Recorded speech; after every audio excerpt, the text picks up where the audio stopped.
Hello, welcome back. Think Rugby podcast. It's been a little while for myself. Andy did his episode last week. If you haven't seen already, tune in to that. Very exciting, speaking about the Champions Cup and all the European games which went on. But we've got other fixture to focus on today. The biggest fixture in Scottish rugby club level, at least, which is the 1872 Cup. Let's hope it's 1872 Cup. Maybe just throwing out a random year there and hope for the best. No, I'm joking, never. Okay, 1872 Cup. It was what anniversary would that be? Quick math. It's been going on for a long, long time. The sentimentality about it's huge. It's a massive rivalry between Glasgow and Edinburgh. I really enjoyed it. It's usually, I'll use that term, it's usually a very, very close, physical, enthralling affair. But maybe that was a bit different if you haven't seen it this past weekend. Tune into it once you watch this episode and you'll know what we're talking about. Before that, what we're going to do is we'll do our Guess Who or annual Guess Who. So, I'll let Andy go first. This surprised me. I am a few points ahead of the Guess Who. Remember, we've got that big kind of forfeit to happen. Might be a few months yet, so tune in for that when the time does come. But in the meantime, let's do our Guess Who's. 5 guesses. Let's go. Okay, clue number 1, Andy. What's your age? So the age of the guy I have got is 30. Ooh, 30, right. Oh, it's just a stab in the dark, so let's go Duhan van der Merwe. Incorrect. Right. Number 2 would be nationality. Nationality for this guy is French. Oh, okay.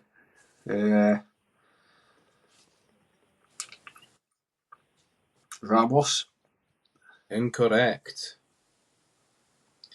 The latest club for this guy, clue number 3, is Toulon. Oh. It's not Toulouse or Toulon, right.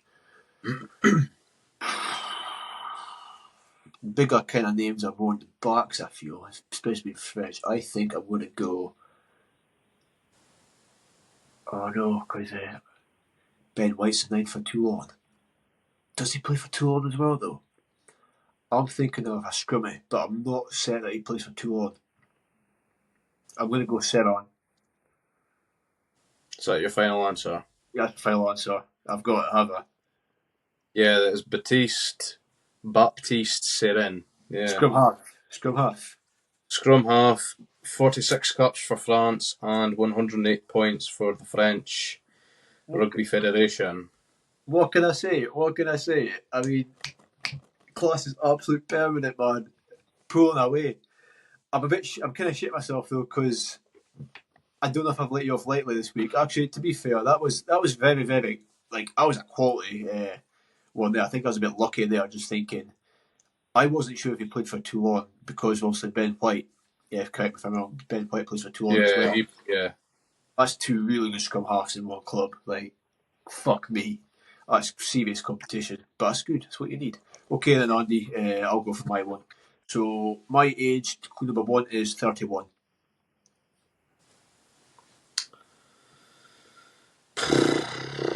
Eben Etzebeth.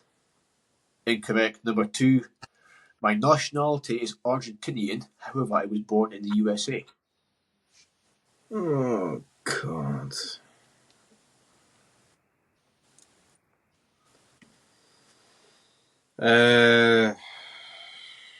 Carreras.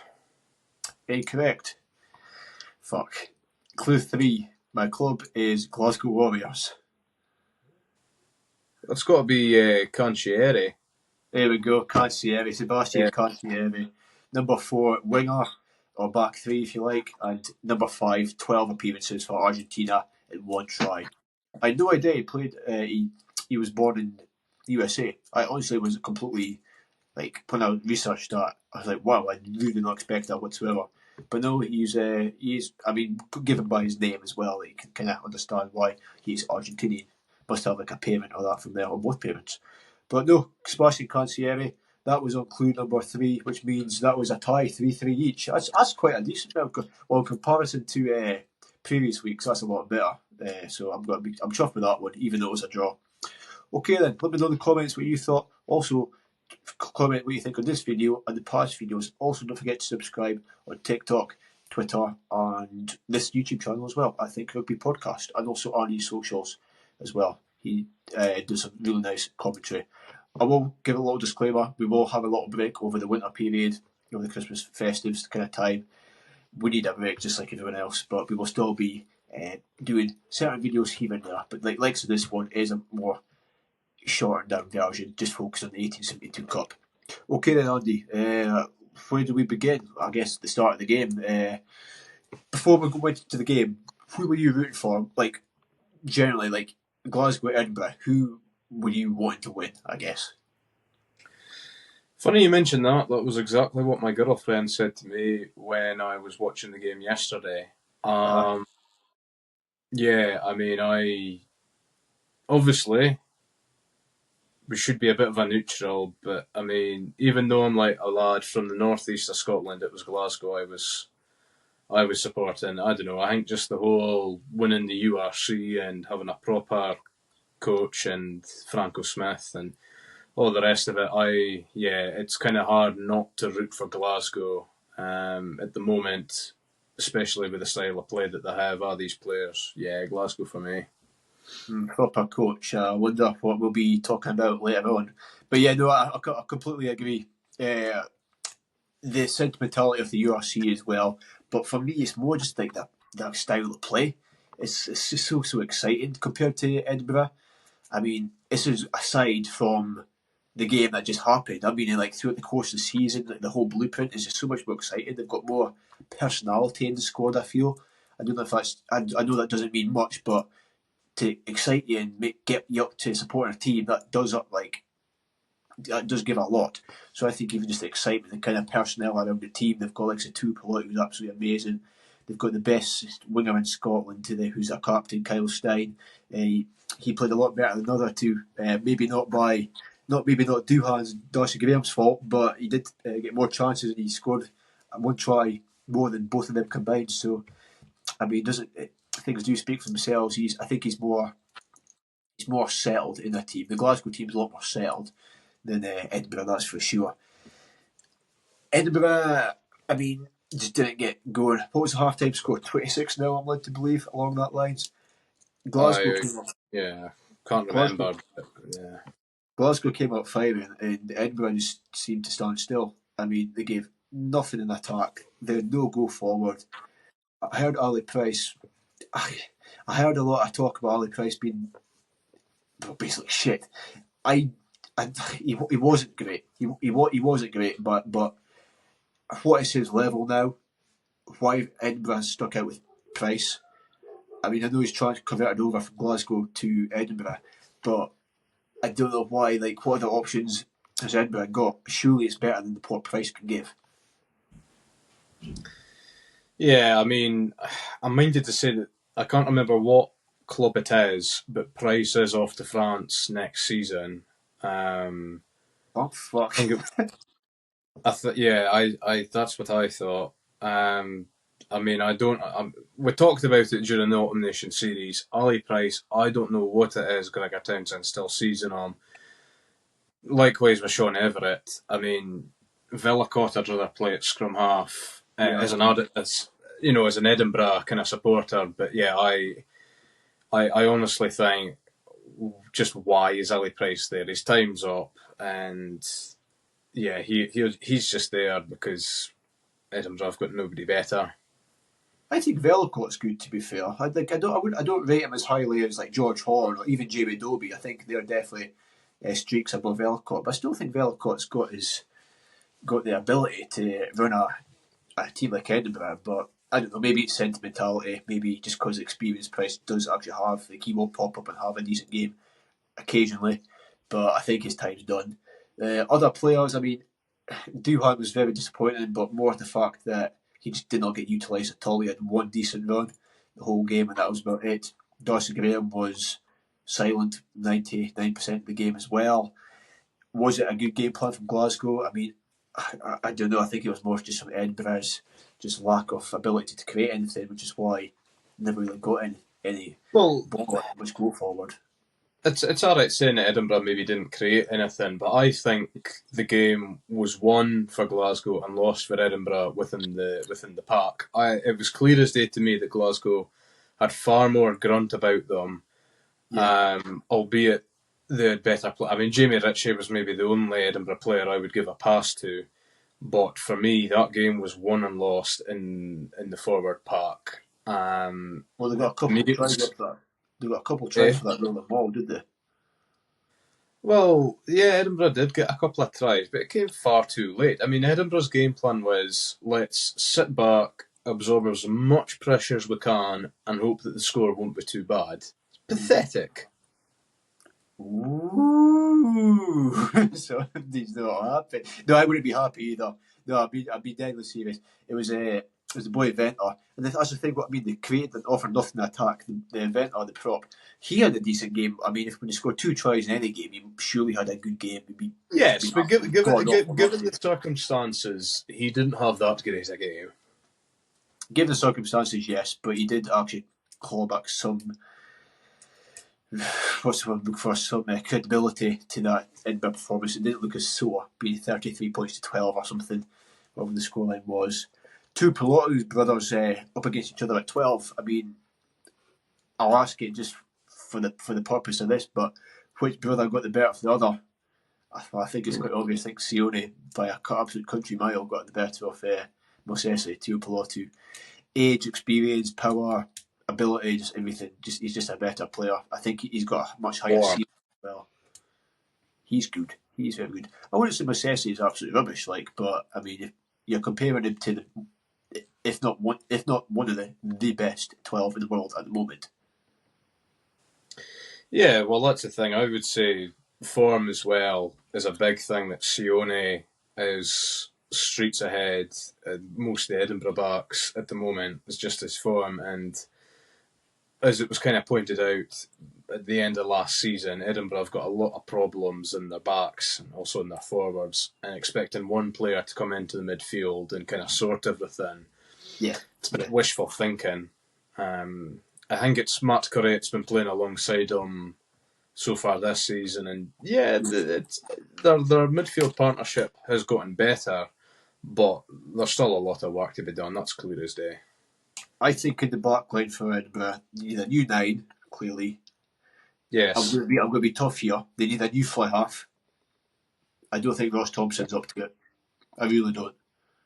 But see, Ross Thompson's came in because Ben Healy is now completely out of favour. I mean, he's got a big boot in him, but I don't get the Ben Healy hype. I'm sorry.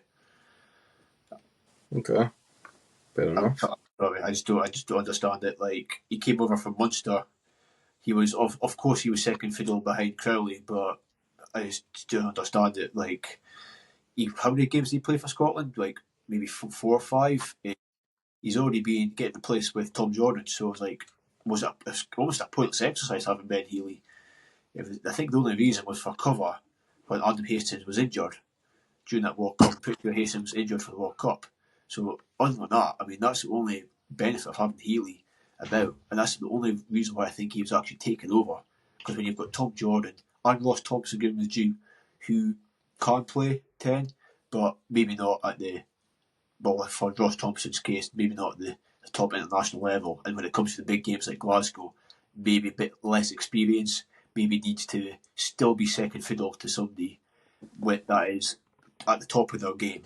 Who that is, I don't know. There's not many fly halves that are looking for a club just now with that kind of calibre.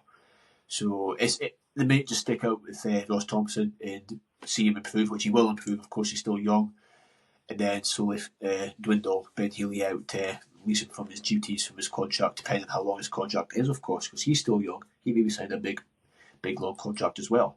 So there's a lot of things to think about, but I would definitely think another fly half is in need for Edinburgh. Somebody with a bit more experience and composure. Almost like not this player, but almost like a Duncan Weir kind of guy. He's been there, done that, got experience. He's going to always give you a solid performance. Maybe not an absolute stellar performance, but a solid one at least. Maybe like a 6.5, 7 out of 10 each game. That's maybe something for them to look at. Although, the main issue, in my opinion, is their head coach. Do you agree or disagree? Yes or no? I hate yes or no answers, but yes. But if I could Elaborate. explain a little, you're not wrong. Some players that are there, for example, some of their backs, we've just went through it, aren't good enough. Some forwards, in my opinion, have gotten a bit kind of accustomed to always getting picked, always being selected, always. Similarly with Scotland, they're there, they collect their wage, and there's not a lot. I feel like the culture as well within Edinburgh is a bit, it's fine, whatever. Whereas, yeah, I mean, I'm not saying that this is 100% the case, but in a lot of ways, I do see Sean Everett as a symptom of the problem that is there. And yeah, I am going to be eating humble pie because at the beginning of the season, I made a video being like, yeah, no, he's going to turn it around and they're going to get 6th or 7th. That's... Shame. I had higher hopes for Edinburgh as well, but it's just sometimes the way the cookie crumbles. It's a shame to see, but it's a professional industry. If you're not cut out, then you need to fucking take the bullet. Potential candidates to replace Sean Everett. Who have you got any in mind? I've got a few, but you can agree or disagree. But I've got a few. You can maybe list off a few of yourself. But I've got possibly 3. One's a very big stab in the dark, but the first one for me would probably be not George. I wish Pete Horn. I think Pete Horn could possibly be one. He's basically Townsend's second hand man. He head coach for like the. You've been very critical of Gregor Townsend, though. Let's put that out there. As have I. He's been head coach in the under 23s. He's shown those leadership qualities. Is it time for him to move on though, and kind of experience and kind of flourish and give his own different ideas at a different club who would be allowed to do that? Because I think a lot of his ideas just now, of course, a lot of them will be getting pushed through with Townsend, but maybe not them all. So maybe it's time for Josh. Keep going, George. Keep for Pete Horn to move on and possibly get a job at Edinburgh. A bit like Townsend did though, because Townsend I think was involved with the set up a while ago in Scotland. Then moved to Glasgow, and then he's now back as the head coach of Scotland. So it maybe works that way for Pete Horn as well. I'm not saying he'll be the next Scotland coach, but it could that could be the process for him. The next step for him would probably be a club side like Edinburgh. It's a team that needs to develop. I feel he's actually quite good at developing certain aspects in players. He's quite versatile. He played 10 and 12 in his career, so he has got that versatility to coach that as well. So yeah, it's interesting. That's one option. The other option, the serious option for me, would be the return of Greg Laidlaw. And what do you make of that? He's head coach out of Japan, so that first of all caused an issue because he's probably on mega money out there. How on earth he get to Scotland halfway through it? Well, I don't think the season started yet, but when he's committed to sign a contract in Japan, I don't know how you do that. Probably with a fuck ton of money, which Edinburgh probably don't have, or SIU just don't have. So you could probably write that one out. It's probably the less realistic option, but from a sentimentality point of view, Greg Laidlaw back to Edinburgh. And yeah, that's just huge. And once again, Catchment's huge. Might get some players coming, a really good coaching team behind him as well. But he's maybe just earning the stripes out in Japan just now, like a less competitive league. And yeah, so that is another option. My third one, and I know he's looking for a club or a team, Boy Felix. South African Boy Felix, the defence. He was a South African defence coach. That is a massive stab in the dark, and I don't think he'll ever take the Edinburgh job. But I would love for him to take the Edinburgh job. But that's why I left him for last. He was my least serious one. But if I was to rank it in like probability, I would probably go first Pete Horn, second Greg Laidlaw, then way down in third, miles down in third would be Felix. But it would be class to have him, or any of them. To be fair, I feel. Well, I'll start in your order. Pete Horn, I could see that happening. I mean, don't get me wrong, I could be wrong, but I think the SRU may not go for that just for how the Mike Blair experiment went. Now, fair enough, Edinburgh maybe overachieved, I think, in his first or second season, but the following season they came way down. And to be honest, they're nowhere further on under Everett, which is the only reason why I would say that they wouldn't give the job to Pete Horne. Having said that, though, he has been in charge during the Autumn Nation series, the Scotland select team, which involved the likes of Stafford McDowell and co. I can't remember the actual result off the top of my head, but I believe they won basically any second string teams that Scotland have for whatever reason. He's involved with that setup, and he, although I'm not promoting we're rivals, he talked very well, I thought, in the BBC Scotland podcast a few weeks ago, I think last month, about said game. I see. I was waiting to take over while you choked there, but continue. No, that's all I've got to say about Pete Horne. I can't be able to edit, so that'll stay in. Yeah, so of course he played for Glasgow in his career. He had a decent club career for Glasgow, and he was there for quite a long time. So it could be, but we'll see. I mean, you see these players converting over to get game time and that, so it's not like it doesn't happen. But you make a very good point, and I absolutely hate, but I absolutely love at the same time the fact you always play devil's advocate. But you make a very good point about the Mike Blair experiment. Are they willing to risk that again? But yeah, we'll see. What about Laidlaw? Too much money?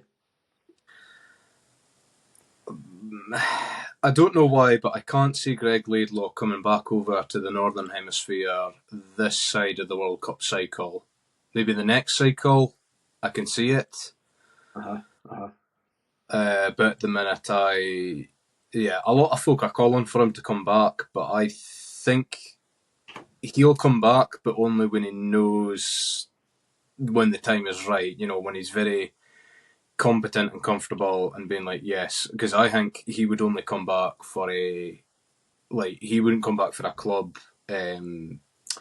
position. He would come back for like something within the Scotland camp, whether that's head coach itself or not, I don't know. But that's, yeah. And you also don't know, circumstances could change. They could get somebody else in, like a Franco Smith at Edinburgh or whatever. That could happen. I'm not saying that it won't or will.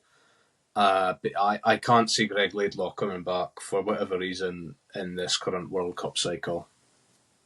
I would like to see Laidlaw as a Scotland coach eventually. I think it would be a very good fit. Being honest. He would need to be proven to win something out in Japan, I would say, and then maybe something in a bigger, like French league or somewhere.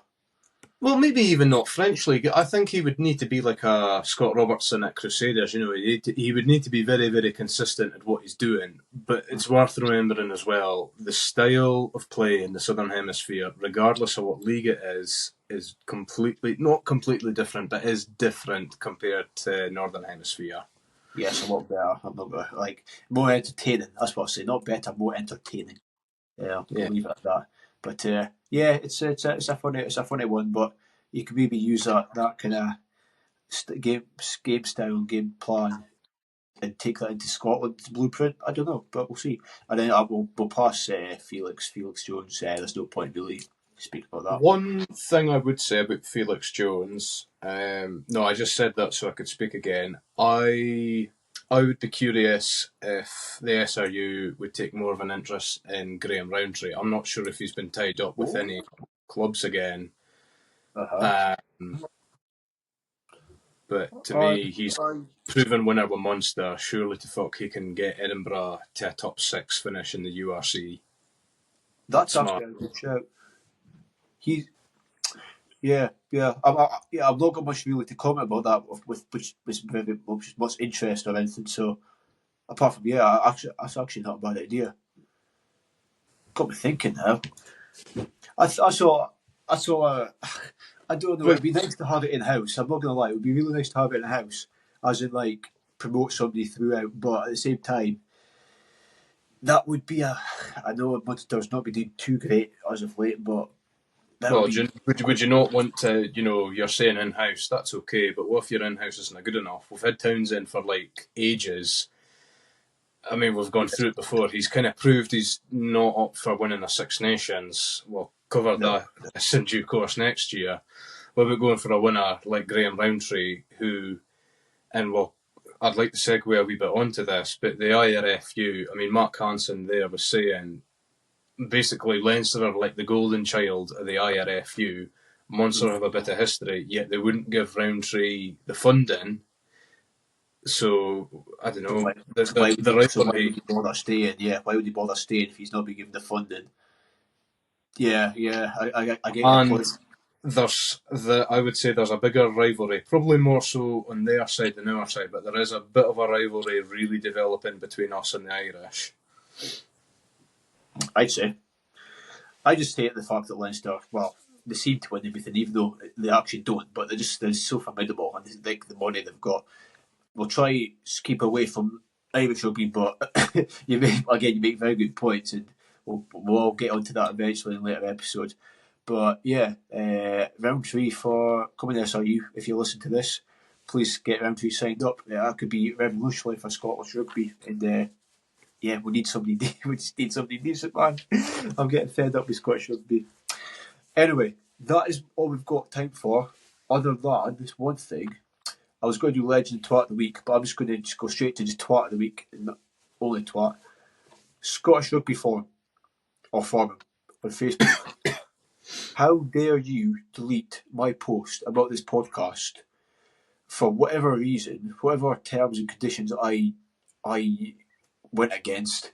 Why did you delete my link to the podcast? Is it? It was a couple of weeks ago. Is it because we never fit your agenda that you completely just sugarcoat everything about the Scottish rugby? Is it because we're a tiny bit critical about Scottish rugby? Well, quite critical at times. Or is it just because you don't want the game to grow and you don't want a young person or two young people's influence in the game and opinion of the game? Please get back to me on that, because I was very confused and bemused to why it got taken down without any really explanation. Had people commented as well. Had people commented on the post as well, asking about the podcast, and nope, straight down. I was like, oh well, that was the end of that. So What episode was it about? it was one before your solo one. So we'll have to go back on the dates, but I think it would probably like most episodes, probably was a bit of Scottish slander in there. That's the only thing I could think of. But nevertheless, please let us know what was wrong. I'm going to post this one back up, and then if it gets taken down, then we can talk. So, guys, get ready for some beef, some social media beef, because it's coming. All right. We've not even got 100 subscribers yet, and the SRU, the establishment, is running scared of us. Exactly. I mean, that's what they do. That's what they do. But just touching that actually, if you haven't subscribe already, please, because the bigger we get, the more these agenda-stricken organisations, I guess. I would just like to know get some closure on why it happened. But if you can, anyone can on this, like watching the video, hook them up to anyone that knows why, or just get in contact if you see this and you're an admin of the Scottish Rugby Forum, because I ain't happy and I've got every right to be not happy about it. Just trying to grow the game, mate. Would it have been the episode that we did with Scottish rugby referee Andrew McBain? That is it. That is completely it. That's the exact one. Which is even worse because that's promoted referees and everything. But maybe I blame wouldn't have us. said there was anything too controversial in that episode. Nothing at all.